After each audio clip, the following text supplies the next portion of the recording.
आपने ये ज़रूर फ़ील किया होगा कि आपको जो बिजली का बिल आता है वो काफ़ी ज़्यादा आ रहा है। लेकिन क्या आपने कभी ये सोचा है कि जो बिजली का मीटर है वो सही से रिकॉर्ड कर रहा है या नहीं कर रहा है? या आपको जो बिल दिया जा रहा है वो कितना सही है? तो ये सारी चीज़ें मैं इस वीडियो के अंदर डिस्कस करने वाला हूँ और आपको 4 ऐसे तरीके बताने वाला हूँ जिसकी सहायता से आप अपने एनर्जी मीटर को, अपने बिजली के मीटर को चेक कर सकते हैं, वेरीफाई कर सकते हैं कि वो सही से रिकॉर्ड कर रहा है या नहीं कर रहा। साथ में आप ये भी वेरीफाई कर सकते हैं कि जो बिजली का बिल है वो कितना करेक्ट है। तो चलिए वीडियो को स्टार्ट करते हैं। My name is Manoj Atri and I welcome you all on my YouTube channel Power with IoT.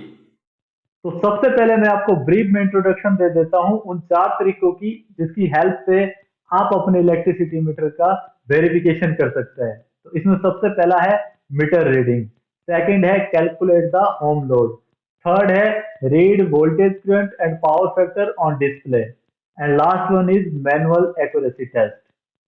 तो ये जो भी चीजें आप यहाँ पे देख रहे हैं, आपको इसको देख के घबराना बिल्कुल नहीं है, क्योंकि बहुत बड़ी बड़ी चीजें नहीं है, बिल्कुल सिंपल सी चीजें है। और मैं आपको इस वीडियो में बिल्कुल इजी तरीके से इन सभी को एक्सप्लेन करने की कोशिश करूंगा। तो चलिए आगे बढ़ते हैं। पहला जो तरीका है वो है मीटर रीडिंग का। इसमें क्या करना है, आपको एक नोटबुक ले लेनी है और साथ में एक पेन ले लेना है, और इन दोनों के साथ मीटर के पास खड़े हो जाना है जब इलेक्ट्रिसिटी का जो पर्सन है वो मीटर रीड करने आता है, मीटर की रीडिंग लेने आता है। और मीटर रीडिंग लेते हुए आपने उसको चेक करना है कि जो रीडिंग वो लिख रहा है वो सही लिख रहा है या नहीं लिख रहा है। और सही रीडिंग कैसे पता लगेगी, उसके लिए मीटर की डिस्प्ले पे जाके आपको KWH पैरामीटर वहां पे ढूंढना है। तो जो KWH पैरामीटर है वो आपको इस तरह से वहां पे दिखेगा। तो ये हमारा KWH का पैरामीटर है। यहाँ आप डिस्प्ले पे देख सकते हैं कि यहाँ KWH लिखा है, और जो रीडिंग नोट करनी है इसके साथ ये वो रीडिंग है। इसी रीडिंग को वो इलेक्ट्रिसिटी का पर्सन भी नोट करके ले जाता है और इसी के बेस पे बिल जनरेट होता है। तो आपको क्या करना है, सिंपली मीटर के डिस्प्ले पे जाना है और KWH पैरामीटर को सर्च करना है। और उसको सर्च करने के बाद जो भी वहां पे रीडिंग लिखी है उस रीडिंग को यहाँ पे नोट डाउन कर देना है, अपने नोटबुक में नोट कर देना है। राइट। उसके बाद नेक्स्ट मंथ भी आपको सेम प्रोसेस फॉलो करना है। मीटर की डिस्प्ले पे जाना है, KWH पैरामीटर को सर्च करना है, और वहां पे जो रीडिंग लिखी है उस रीडिंग को यहाँ पे अपनी नोटबुक पे नोट कर देना है। और साथ में जो इलेक्ट्रिसिटी का पर्सन है उसकी रीडिंग को भी चेक करना है कि उसमें क्या लिखा है। तो अब हमारे पास दोनों रीडिंग आ गई, ये लास्ट मंथ की रीडिंग आ गई और ये इस करंट मंथ की रीडिंग है। अब हमें क्या करना है, इन दोनों का डिफरेंस यहाँ पे कैलकुलेट कर देना है। तो 90 माइनस 50 इज इक्वल टू 40। 40 का मतलब हुआ कि आपने पूरे मंथ में, मतलब जो लास्ट टाइम बिलिंग हुई और अभी जो बिलिंग हुई, उसके बीच में आपने 40 KWH मतलब 40 यूनिट कंजप्शन की है। और इसी के बेस पे आपका जो बिल है वो जनरेट होगा। और बिल जनरेट करने के लिए जितना भी आपने ये पूरे मंथ में कंजप्शन किया हुआ है उसके साथ जो इलेक्ट्रिसिटी का रेट है आपके एरिया में पर यूनिट, उसको मल्टीप्लाई कर देते हैं।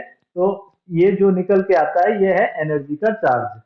ये जो इलेक्ट्रिसिटी का रेट होता है ये सभी स्टेट में अलग अलग होता है। तो आपको क्या करना है, आपको अपनी स्टेट की इलेक्ट्रिसिटी बोर्ड की वेबसाइट पे जाना है, और वहां पे आप चेक कर सकते हैं कि आपके एरिया में जो टैरिफ है, जो इलेक्ट्रिसिटी का रेट है वो क्या है। तो ये कैलकुलेशन करने के बाद आपके पास यहाँ पे टोटल एनर्जी का चार्ज निकल के आ जाता है, और यही आपके पास जो इलेक्ट्रिसिटी का बिल आएगा उसके ऊपर भी होना चाहिए। तो आप इसको उस बिल के साथ क्रॉस वेरीफाई कर सकते हैं। दूसरा है कैलकुलेट द होम लोड। ये बिल्कुल सिंपल है। इसमें क्या करना है, आपको आपको वही अपनी नोटबुक ले लेनी है, और साथ में जो जो भी लोड आप घर में यूज कर रहे हैं, चाहे वो आपका बल्ब है, फैन है, रेफ्रिजरेटर है, गीजर है या कुछ और है, उसका आपने यहाँ पे वोल्टेज को नोट कर लेना है। और सभी की वोल्टेज नोट करने के बाद आपको इसका सम कर लेना है। तो यहाँ पे जो इसका सम है वो आएगा 1300 वॉट। तो इसको क्या कर देंगे, हम किलो वॉट में कन्वर्ट कर देंगे, और किलो वॉट में कन्वर्ट करने के लिए हम इसको सिंपली 1000 से डिवाइड कर देंगे। इसके बाद आपको मीटर की डिस्प्ले पे जाना है, और जो ये KW है ये पैरामीटर आपको इस डिस्प्ले पे सर्च करना है। तो इसको इसको सर्च करने के लिए मीटर के ऊपर पुश बटन लगे होते हैं, उसको प्रेस करने से आप नेक्स्ट पैरामीटर पे जा सकते हैं। तो जैसा आप देख पा रहे हैं कि यहाँ पे जो ये पैरामीटर है ये है आपका KW। तो ये KW हमें ये बताता है कि हम टोटल कितनी पावर यूज कर रहे हैं। तो जैसा कि हमने यहाँ पे कैलकुलेट किया था कि इस लोड के अकॉर्डिंग हमारा जो टोटल लोड है वो 1.3 किलोवाट है। तो ये जो पावर है ये क्या है, ये कैलकुलेटेड वैल्यू है। तो यही जो वैल्यू है ये यहाँ पे मीटर डिस्प्ले पे भी शो होनी चाहिए, तभी वेरीफाई हो सकता है कि जो ये मीटर है ये सही रिकॉर्ड कर रहा है।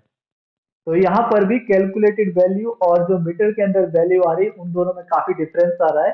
तो आपको यहाँ कंफ्यूज नहीं होना है, अभी जो मीटर के अंदर लोड है वो कुछ और है, ये सिर्फ वीडियो बनाने के पर्पज से मैंने रिकॉर्ड किया है। आपको सिर्फ इतना वेरीफाई करना है कि जो ये कैलकुलेटेड पावर है ये पावर यहाँ पे शो हो रही है या नहीं हो रही है। आपने इतना समझ लिया तो बहुत कुछ समझ लिया। नेक्स्ट है read voltage current and power factor. इसके लिए भी आपको अपना नोटबुक लेना है, पेन लेना है और साथ में मीटर के डिस्प्ले पे चले जाना है और आपको मीटर के डिस्प्ले से वोल्टेज करंट और पावर फैक्टर को इस नोटबुक में नोट कर लेना है। तो चलिए देखते हैं कि किस तरह से डिस्प्ले पे शो होता है।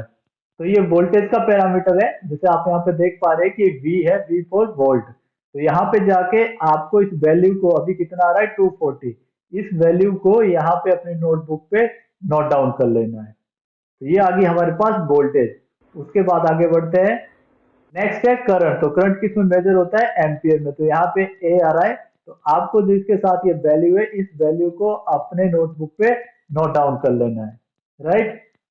उसके बाद आपको क्या करना है, पावर फैक्टर को नोट करना है। तो ये पावर फैक्टर का पैरामीटर है। पावर फैक्टर क्या होता है, जो वोल्टेज है और करंट है उसके बीच जो एंगल होता है उसको पावर फैक्टर बोलते हैं। तो इस वैल्यू को भी हम अपने नोटबुक में नोट कर लेंगे।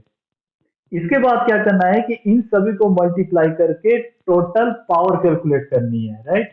तो टोटल पावर कैसे कैलकुलेट करेंगे, ये हमारा वोल्टेज आ गया 240, उसके बाद 10 एम्पियर करंट आ गया और ये पावर फैक्टर 1.0, 0.99 था, हमने राउंड फिगर में 1.0 कर लिया है। तो इसको मल्टीप्लाई करेंगे तो ये टोटल 2400 वॉट आ जाएगा और इसको किलोवाट में कन्वर्ट करेंगे तो ये आ जाएगा 2.4 किलोवाट। उसके बाद हम दोबारा मीटर की डिस्प्ले पे जाएंगे और जो ये KW वाला पैरामीटर है उसको सर्च करेंगे। तो ये आ गया हमारा KW का पैरामीटर। तो ये जो कैलकुलेटेड KW यहाँ पे जो हमने ये पावर कैलकुलेट की हुई वोल्टेज करंट और पावर फैक्टर को मल्टीप्लाई करके, ये पावर यहाँ पे रिफ्लेक्ट होनी चाहिए। मतलब ये जो वैल्यू है और ये जो वैल्यू, ये दोनों सेम होनी चाहिए, तभी वेरीफाई हो सकता है कि जो मीटर है वो बिल्कुल सही रिकॉर्ड कर रहा है। इसके बाद है एक्यूरेसी टेस्ट। ये थोड़ा एडवांस लेवल का तरीका है लेकिन बिल्कुल सिंपल है। इसमें भी आपको अपना नोटबुक और पेन बिल्कुल साथ रखना है। तो सबसे पहले आपको क्या करना है कि जो भी आप लाइट या लोड यूज कर रहे हैं उसको स्विच ऑफ कर देना है। उसके बाद आपको मीटर की डिस्प्ले पे जाके टोटल एनर्जी इन KWH उसको नोट करना है मीटर की डिस्प्ले से, राइट। इसके लिए आपको मीटर पे जाके पुश बटन से स्क्रॉल करना है और KWH पैरामीटर आने पर वहां पे रुक जाना है। तो दिस इज अवर KWH, ये हमारा KWH का पैरामीटर है और इसके पास जो रीडिंग है उस रीडिंग को हमें नोट कर देना है अपनी नोटबुक में। तो अभी ये 49 समथिंग है तो हमने इसको राउंड फिगर में ले लिया 50 KWH। उसके बाद हमें लाइट्स को, लोड को ऑन कर देना है अगले 10 मिनट के लिए और मीटर की डिस्प्ले पे जाके हमें KW को नोट करना है। तो लोड ऑन करने के बाद जो मीटर में अभी जो पावर आ रही है वो आ रही है 7.2 KW।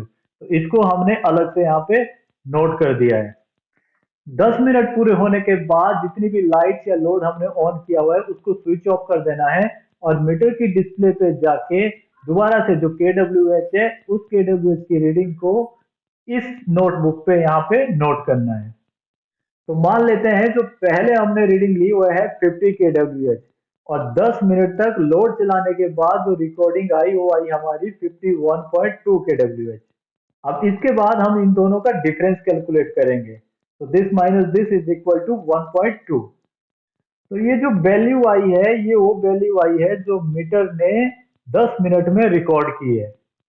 लेकिन हमें तो ये वेरीफाई करना है कि जो मीटर ने रिकॉर्डिंग की वो सही की या नहीं की। अब हम अपनी स्टैंडर्ड वैल्यू कैलकुलेट करेंगे कि मीटर को 10 मिनट के अंदर कितना रिकॉर्ड करना चाहिए था। तो उसको कैलकुलेट करने का तरीका ये है कि जो पावर हमने नोट की हुई थी 7.2 kW, उसको मल्टीप्लाई कर देंगे टाइम के साथ। तो टाइम कितना था, 10 मिनट। उसको डिवाइड कर दिया 60 से, मतलब हावर्स में कन्वर्ट करने के लिए। तो इसको जब कैलकुलेट करेंगे तो ये आएगा 1.2 kWh। तो अब हमारे पास दो वैल्यू निकल के आ गई, एक वो वैल्यू जो हमने खुद कैलकुलेट की है और दूसरी जो मीटर ने रिकॉर्ड की है।